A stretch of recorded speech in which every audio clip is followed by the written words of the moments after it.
Today, we're diving into the inner workings of a computer's central processing unit, or CPU. Specifically, we're going to talk about three key components: the program counter, the instruction register, and the accumulator. These are crucial elements that orchestrate the execution of instructions in a computer's brain. So, let's break it down step by step.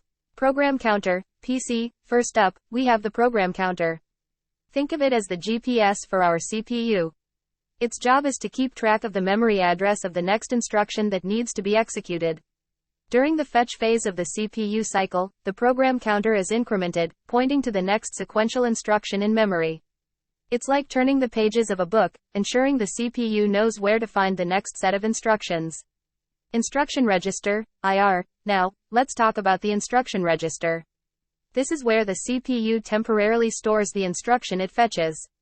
Imagine the program counter as a bookmark, guiding us to a specific page in our instruction manual. The instruction register is like a magnifying glass, allowing us to zoom in and focus on the details of the current instruction.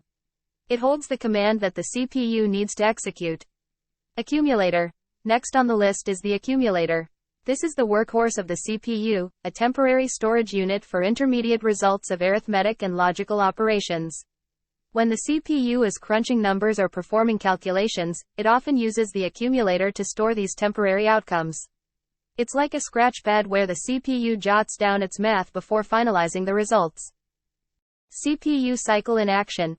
Now, let's put it all together in a typical CPU cycle. In the fetch phase, the program counter points to the next instruction's memory address. The instruction register grabs that instruction from memory, and the program counter gets ready for the next one by incrementing.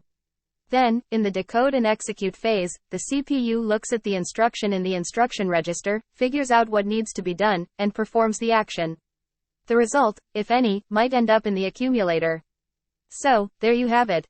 The program counter, instruction register, and accumulator, three essential components working seamlessly to make your computer do its magic.